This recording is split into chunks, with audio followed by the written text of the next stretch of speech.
Sri Sachidananda Sadguru Sainath Maharaj Ki Jai. Sri Sai SATCHARITRA, an insight. Episode 194. My humble prostrations at the lotus feet of our Sadguru Sai. By the divine grace of Sai, an attempt has been made to translate the gist of the divine discourse of Sri Ramanathan brother telecasted in Sai TV. This is purely done to share the glory of Sai and his divine teachings with more insight to the aspirants.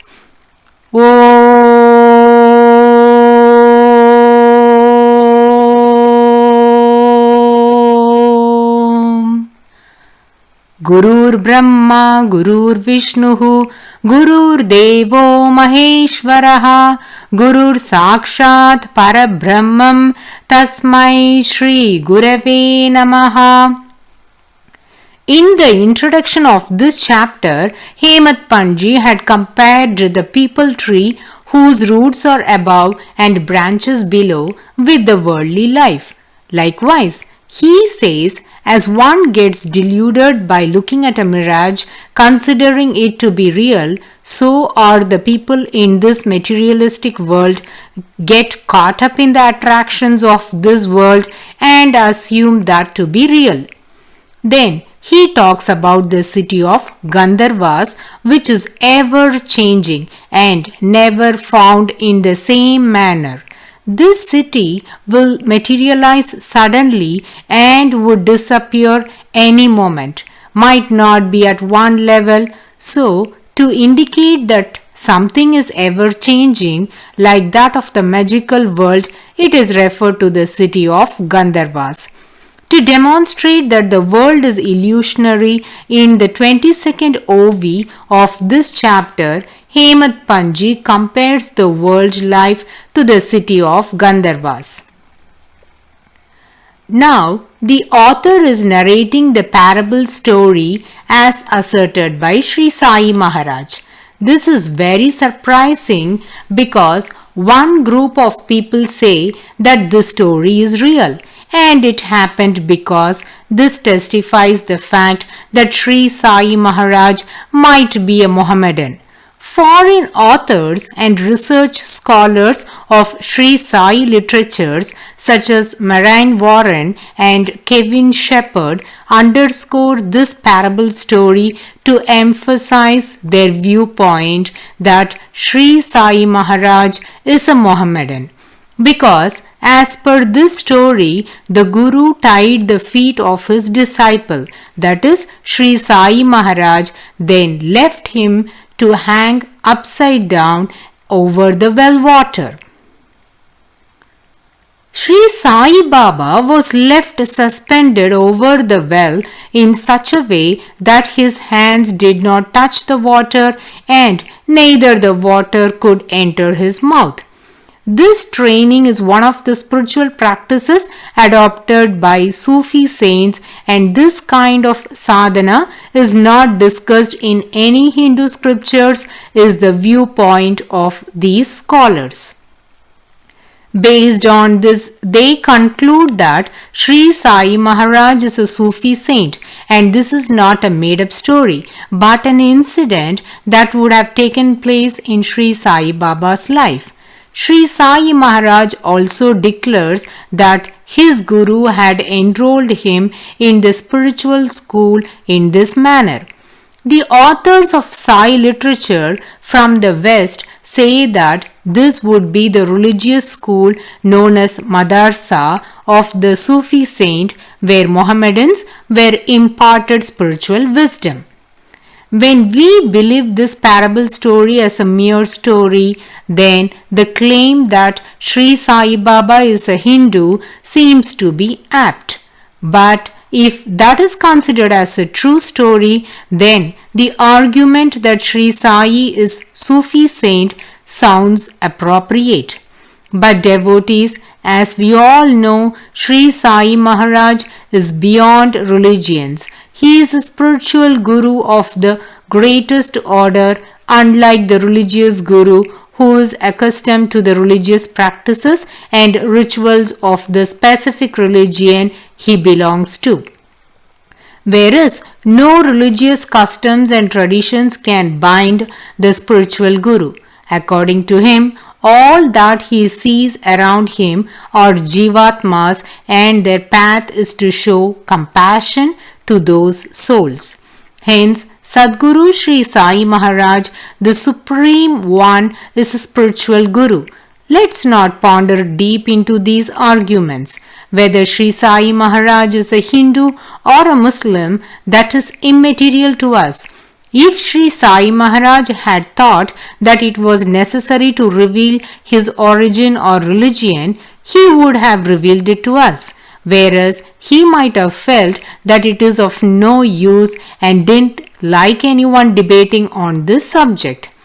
Ramanathan brother says he just wanted the devotees to know that this parable story gave rise to such opinions in the mind of the Westerners, and he is not keen to discuss deeply on the authenticity of occurrence of this tale. Let us now listen to the story as narrated by Sri Sai Maharaj. We four have read Shastras and various scriptures. Considering ourselves as the most learned, went into the woods to establish our thoughts of Brahman. One among the four quoted verses from Bhagavad Gita and said, "One has to elevate himself by his self-effort and not depend on anyone for his salvation." Here, the word anyone denoted guru. So, it means one need not depend on a guru for his salvation.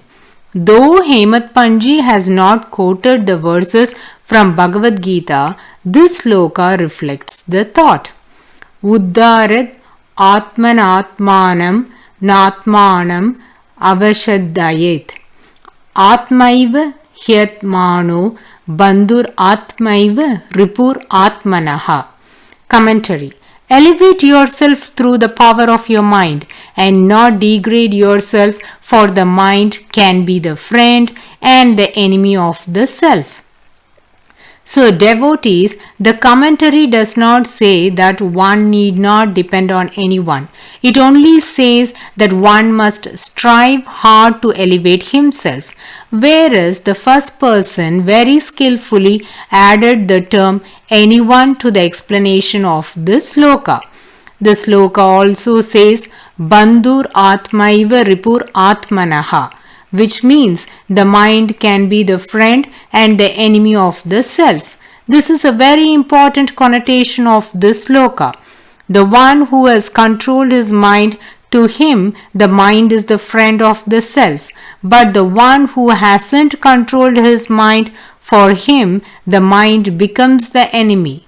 The first person had ignored this significant implication and debated just by discussing the commentary of the beginning part of the sloka, as that was justifying his notion. Now, let's listen to the notion of the second person. Of course, in Sri Sai SATCHARITRA, the perspective of all the four persons is given one after the other. But we do not know if they were spoken in a sequence, because the statements might be the general opinion of each one on this subject. But for better understanding, we assume that the conversations are spoken in order. Accordingly, the second one says, "He who has control over his mind is blessed." One must be free from thoughts and ideas, and there is nothing in the world except our own self. The literal terms used here was one must be free from sankalpa and vikalpa and must have attained shunyam. Here the term shunyam refers to those who are free from all thoughts and ideas. This is the standpoint of the second person. But is this probable? Can one relieve himself from all kinds of thoughts and ideas? Never.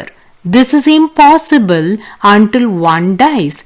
His mind will be occupied with thoughts, When one is at the state of samadhi, then their mind will be thought-free. So this argument is not completely acceptable. Now let's listen to the perspective of the third person. He says the world is ever changing. The formless is eternal. We should discriminate between the real and the unreal. That is, what is real is permanent and what is unreal is transitory. So, one must have the capability to distinguish between the real and the unreal. These thoughts must always be prevalent in one's mind. Only then you can attain Brahman. This we are assuming to be the answer given by the third person to the argument of the second person, who said that one must be completely devoid of thoughts and ideas. Here it's the fourth person who is none other than our beloved Sadguru Sri Sai Maharaj. Whatever he pronounces here is the condensed version of his philosophies. He says, bookish knowledge is not an aid for success. In Tamil, there is a proverb, Yettu Sorakai Karikku Udavadu. So, mere learning of scriptures is not sufficient, and one should carry on the prescribed duty, surrender the body, mind and the five senses at the holy feet of the Guru. Guru is God and omnipresent. To have this conviction, one should have unswerving faith. Let us not worry if the parable story is real or an imaginary one, but the spiritual wisdom that Sri Sai Maharaj imparts through this story is amazingly significant. This advice can be considered as the essence of the spiritual philosophy of Sri Sai Baba. Sri Sai Maharaj, assuming himself to be the fourth person, shared his perspective, which is a guiding light for the aspirants. Among the four people, the first person can be considered as the Karma Yogi, as he thinks that one must elevate himself by his self-effort. The second and the third person are Jnana Yogis, because they are talking about controlling the mind and applying the mind to distinguish between the real and the unreal. Now, the fourth person is representing Bhakti Yoga. Hence, he talks about complete surrender to the Guru and supports his assertion with various philosophies. Also, before dwelling deep into that, Sri Sai Maharaj says how these four set forth in the quest of Brahman. Sri Sai Maharaj gives a very humble note. He says, reading the religious scriptures and Puranas, we four considered ourselves as highly knowledgeable people. Hence, with this objective, we went into the forest and wandered deeply. The three of them, excluding Sri Sai Baba, thought that their own intellect they can attain Brahman. The principal difference between Sri Sai Maharaj and the other three was Sri Sai felt that Guru is inevitable and necessary in everyone's life, but the remaining three felt that they can attain Brahman by using their own intellect, so they remained firm in their thoughts. Ultimately, the pursuit of all the four was for Brahman. While they were wandering in the woods, they encountered a Vanjari. Vanjaris are people with low intellect, engaged in menial jobs, which provide low income to them. They are also traders, usually go deep into the woods, collect the groceries grown in the forest, bring them on the back of bullock, sell them to the tribal people and to those residing at the base of the hills. So this Vanjari asked them, "Why are you roaming in this scorching heat? Where are you all going?" The four of them replied, "We are in a quest in the jungle." He asked, "In search of what?" Sri Sai Maharaj says, "As the four of us considered ourselves as wise, We didn't want to give a direct reply to the questions of the Vanjari. Hence we said, secret of the mission cannot be disclosed. The Vanjari said, okay, if it's a secret, then you don't have to reveal it to me. But he advised thus, whenever you are going deep into the forest, you should always take a guide with you. Moreover, the forest was very thick with massive tall trees. Even the rays of the sun couldn't penetrate into the dense foliage, so it would be difficult to get out of it. You will get exhausted soon if you wander in the forest without a good guide.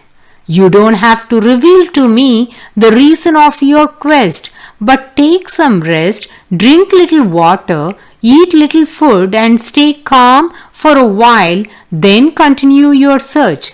Sri Sai Maharaj is saying, no one knows how knowledge can be an impediment on many occasions. As we considered ourselves as scholars, we didn't have compassion or love for others. So we disregarded the caring words of the Vanjari and continued our quest for Brahman. We all were completely exhausted. We kept wandering everywhere fruitlessly, but only because of the grace of the Lord we could come back to the place where we met the Vanjari earlier. Now the Vanjari said, you all relied only on your intelligence and lost your way. At times, mere intellectual capability will not give fruitful results. Let your mission be small or big. You need a proper guide. Moreover, no search can be successful when done in empty stomach.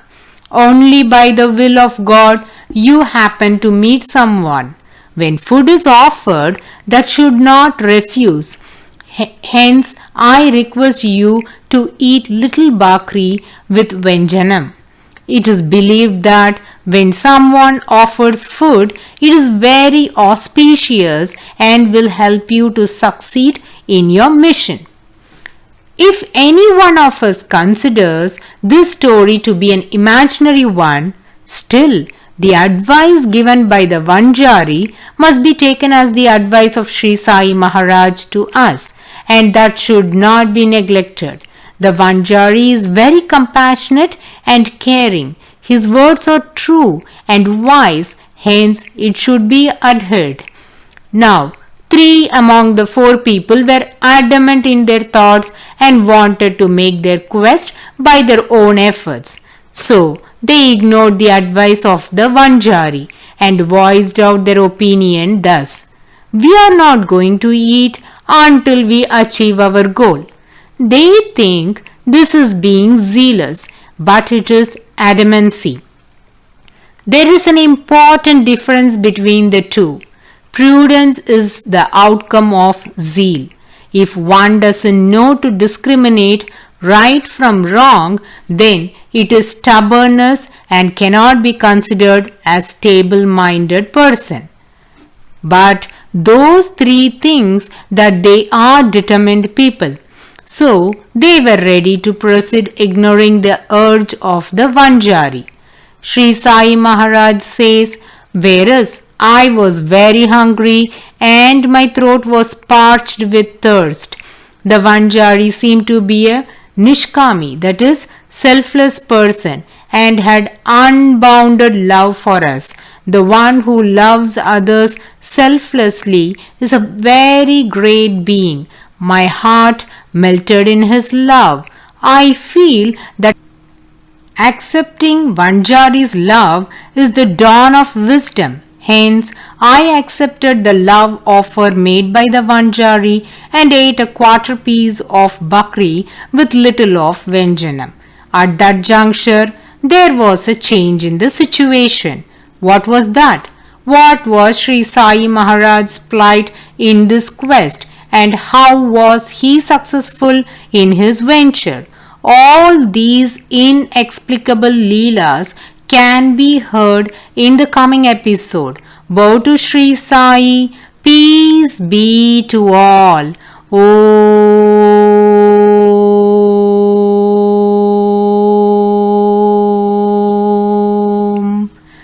Sai Ram.